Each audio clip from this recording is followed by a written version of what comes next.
Welcome to Sinful's Horror Stories. Tonight's video features true scary night shift stories. Please be sure to subscribe to the channel now if you haven't already for future content. Sit back, relax, enjoy, and stay sinful. Story number 1.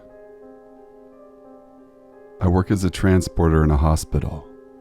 About 2 years ago, we moved from the old city hospital into a new state-of-the-art facility. The old hospital was built in the 1930s and was showing its age, and at night was just plain creepy.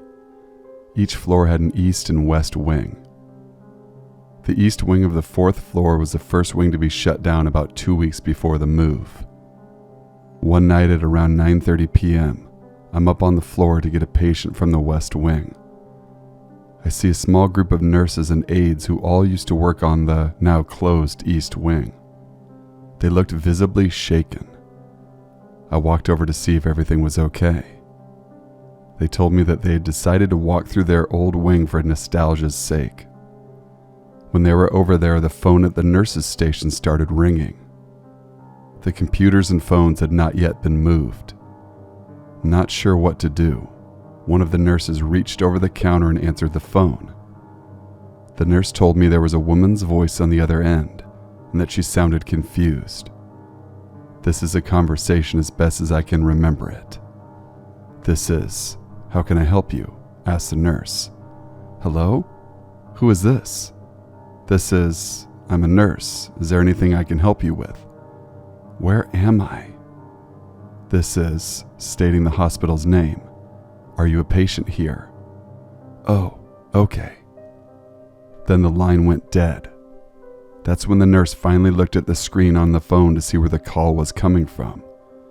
The phone gave the room number directly next to the nurse's station. The rooms by this point had all been cleared out and the phones removed. They could see directly into the room and see that there was nobody in there. That's when they bolted toward the west wing, where I was getting off the elevator. I avoided that wing for the rest of my time there. Story number 2. I work at a crisis nursery, which is a child care facility that provides emergency and respite care for children under the age of 7. I used to work graveyards all the time. I have to say first that I am absolutely a non-believer in paranormal stuff. Not at all. That being said, at 2 a.m. in a dark room when you and 2 or 3 other girls in their 20s are the only adults in the building, shit gets creepy sometimes. Now, the facility I work in was named for a child that was beat to death by one of the other patients. The nursery was started in their name as a way to hopefully prevent another child dying a violent death at the hands of a stressed out caregiver. So the story that goes around is that this kid's spirit haunts the nursery and is mostly active at night. I get told this by one of my first grave shift partners. I figured they were just trying to scare the new person. That stuff doesn't really bother me. Well, later that night, one of the kids got up to use the bathroom. One of my coworkers helped the kid back to bed and returned to where we were all sitting. Soon after, someone hears the water running in the bathroom. They get up and go check it out, and they noticed it was running. My coworker swears up and down that it was off when she and the kid left. Kind of weird, but I honestly think they were just trying to scare me. Well, they tell me that one of the reasons that everyone thinks this place is haunted is that many different people have reported different children asking about that kid. As in, why doesn't that kid have to go to bed? While they're pointing at nothing. I brush it off and basically forget about it. A few weeks later, I was in the sleep room, the bedrooms where all the kids sleep. There must always be an adult in the room with the children, and I was there by myself. I'm just chilling, reading a book with a book light. The rest of the room is pitch black and silent.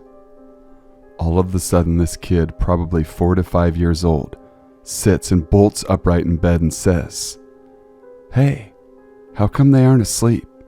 Why did they get to play? I want to play too." All while pointing at the wall with no kids anywhere in the vicinity. instant crazy shivers all over my body. I was so scared I almost screamed. I refused to be alone in there from that moment on. Story number 3. When I had just graduated high school, I started working at a truck stop a few miles outside of town. I usually worked evenings, but I had to switch shifts with a night shift guy, so there I was at 3 a.m. fighting sleep. A car pulls in the parking lot and parks. There's a guy in the driver's seat crying, and a woman in the passenger seat just staring straight ahead, not moving, no emotion whatsoever. They sat there for what seemed like an hour. Then the guy gets out and comes inside. He grabs a few random items and puts them on the counter. The whole time he is looking all around, checking for other people. There was no one but us for miles. He then stares right into my very soul and says, "It's quiet out here, isn't it? So quiet you can almost hear the angels singing." I muttered something unmemorable and he left. The woman never moved. Story number 4. I used to work as a night watchman on a large property. Not just a big building, but a large surrounding property as well. Most likely 50 acres. Well, this property was not in the best of areas. It was kind of secluded, but had a subdivision nearby. Anyways, it had a really long driveway that was gated. One night I start my rounds by walking out the front door of the place, which is all lit up. As soon as I lock the door behind me and take a step, I hear a woman's voice scream, "Oh my God, somebody please help me!" at the end of the driveway.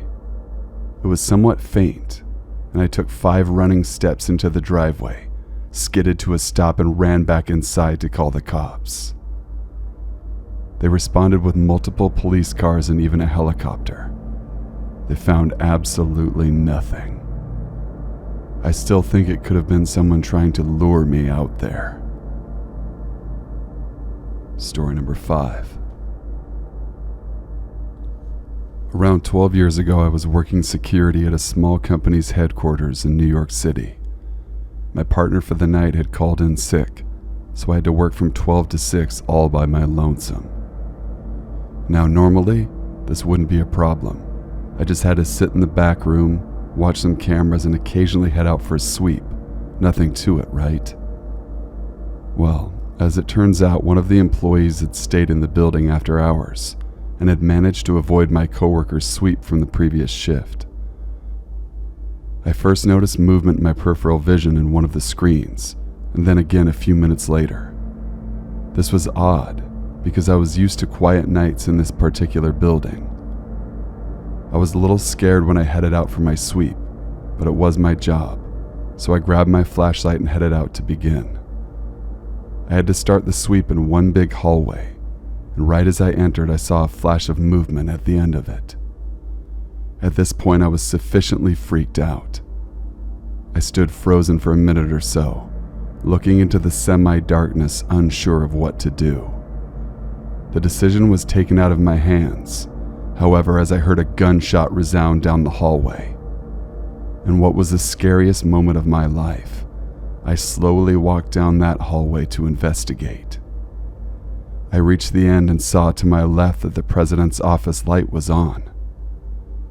Slowly, I approached the door and creaked it open, scared shitless. What I saw will forever haunt me. The man had taken a seat in the president's chair and shot himself. In any case, I threw up a few times and called the police. I got the next 2 weeks off, and I still have nightmares about it sometimes. Story number 6.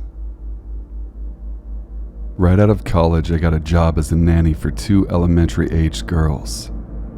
For their anniversary, the parents went on a week-long cruise, and I stayed home with the kids. The first few nights, the 8-year-old would come into my room multiple times a night and wake me up. It was obvious she hadn't pre-planned what she was going to give me as a reason for waking me, so she would stumble through an excuse on the spot like, I just wanted to make sure we were all still going to the park tomorrow. Or I think I forgot to brush my teeth and wondered if I should do it now or wait till morning. I figured she was just missing her parents and feeling out of sorts, so I let it slide at first.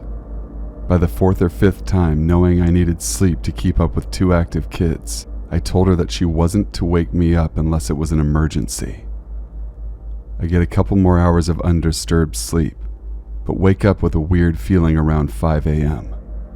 I turn over and nearly pee myself. The girl had brought over a chair right next to the bed and is staring down at me. It didn't help that she had long, dark hair, and this happened a few months after The Ring came out. Her explanation: I just thought it would be fun to watch you sleep. I didn't wake you. Story number 7. I worked night audit at this semi-swanky hotel next to the airport.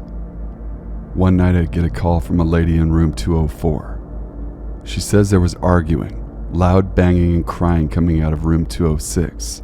Check the computer and no one has checked into that room due to maintenance issues. I called my supervisor to see what to do. She tells me to call on site security and follow up with the key. At first I thought no thanks, but being the bigger man, I go up anyway. As we get off the elevator, we can hear the crying. It's very loud. My heart starts racing as we near the door, so I hand the key to the security guard.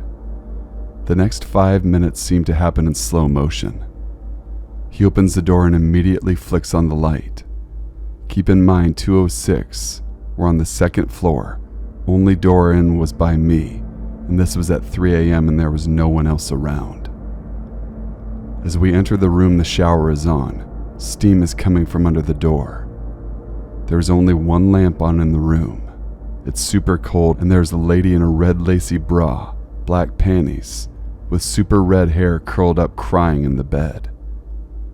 She was facing away from us. As Frank approached, he asked her if everything was okay.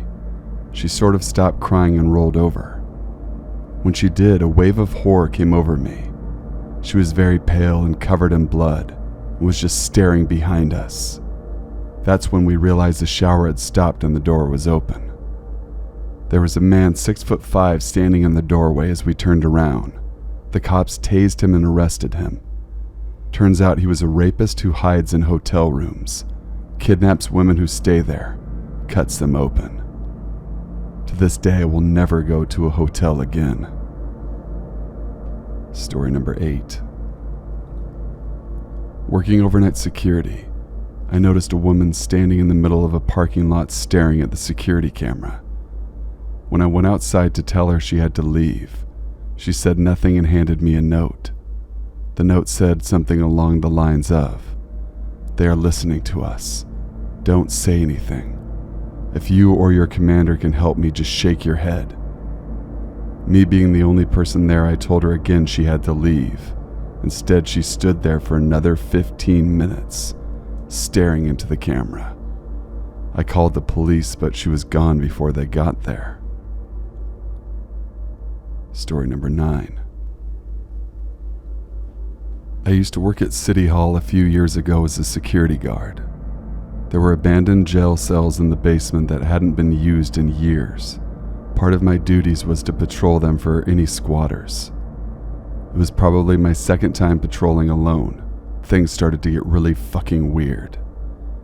I went down to the old prison and holding cells.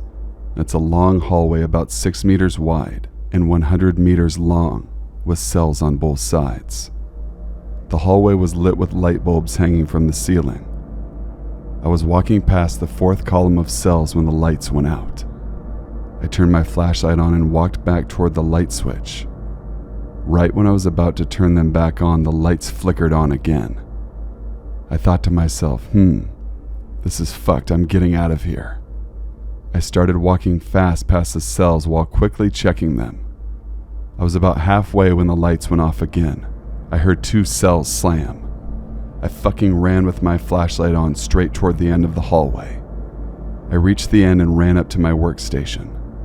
I then called my supervisor and asked him if there was any electrical issues that had been reported. He He said no. I had 2 hours left on my shift and couldn't leave. I was at my workstation paranoid as fuck and shitting myself. Thank you guys for watching and listening. Please be sure to subscribe now. Please be sure to share, comment, and like this video. Email your true scary stories to thesinfulsavant@gmail.com to have the chance to be featured on an upcoming video. Till we meet again, stay sinful.